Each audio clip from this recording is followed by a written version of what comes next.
Pra që të dilkan që ka dhe problemet brendshme me Partia Demokratike, që është një pjesë të organizimi.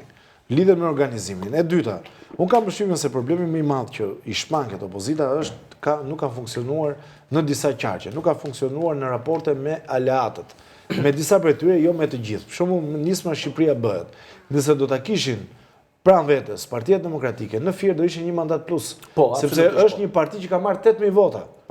Pra Azmer Duleviç ka marrë 8.000 vota si përfaqësuesi. Po të them një tjetër, me që zure Azmerin, unë e kam mik Azmerin. Azmeri është demokrat 24 karat, është i Partisë Demokratike. Po se ka marrë votat PD-s.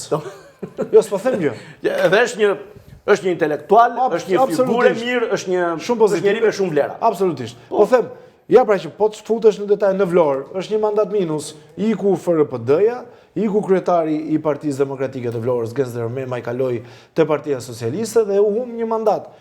Shkojnë pastaj më tej, janë votat që janë marrë nga Euroatlantikët, djathta 1912, pra po... Si, iku pas? Iku pas zgjedhjeve Genci më duket. Para zgjedhjeve, po. Isha ikur para, po zyrtarisht, ti themi se që janë. Dhe pra u bën disa faktorë, që shkojnë pastaj tek ajo që thot lavdërimi me të drejtë. Tani duhet një platformë përbashkuese. Po nuk mund të jetë përbashkuese, këtu jam dakord me atë që thot zoti Bashi, me disa parti që vendosin kusht që duhet iki zoti Berisha, sepse partitë e vogla nuk vendosin kusht që të iki kryetari i partisë madhe. Me këtë jam dakord, por që duhet gjetur një platformë kooperimi, duhet gjetur sepse në shifra matematika të thot që ty të duhen votat e këtyre partive të tjera. E di kush do ishte për shembull për mua bashkim ideal i Partisë Demokratike? Cili? Të ishte dhe zoti Basha, ta merrin dhe zotin Basha dhe të ishte aty. Kjo shkakton buzëqeshje, në mos të qeshura me lodhës. Me zotin Bacin në 2021 kemi qenë studio televizive, bënim debat, ai të vriste për zotin Basha. Normal. Figurativisht. Normal. Tani ti themi gjëra si janë, se unë s'dua që ishte kryetari i partisë, ishim në fushat dhe unë respektoj institucionin, bet fjalë fare kjo, këtë nuk e diskutoj. Ja pra që ti themi gjëra si janë, se ndryshon historia. Po kjo është e dukshme, nuk është fakt. Pastaj doli tradhtar, s'ka faj zoti Bashi. Jo, pastaj shkeli statutin, bëri një veprim për të përçarë partinë dhe unë po të ishte se isha nga ata individ. Po nëse marrë nga një njëri partia letë të çara, gjeja rrugën më të rehatshme dhe më të mirë të rria me zotin Basha dhe nuk rria ande që më morën nga parlamenti, më përjashtoi nga partia.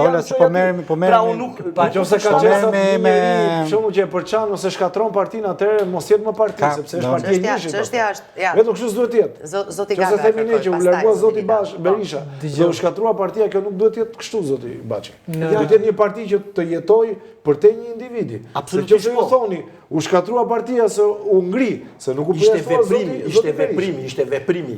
Veprimi ishte ndaj individit, jo ndaj partisë. Po, ndaj individit. Se partia s'është individ. Jo, partia s'është individ, po ishte veprimi edhe ndaj një deputeti po të ishte. E njëjta gjë duhet të bëhej, edhe një deputet i thjesht, jo që veprimi ishte ndaj liderit historik të Partisë Demokratike dhe ore, doni apo s'doni ju, Sali Berisha është institucion në vete. Ore, atë doni ju, se duam ne. Tani, është institucion ai dhe pesha e tia, personaliteti që ai ka, respektojnë vendimin tuaj. Problemi është çfarë duan shqiptarët, çfarë duan në tavolinë. Nuk kemi çfarë i bëjmë që ka gjithatë peshë. Ka një ndërhyrje zoti Gaba. Jo, do me thënë nga atë parti gjithë jemi përjashtuar në njerësim në një krahasim me ekran tjetër.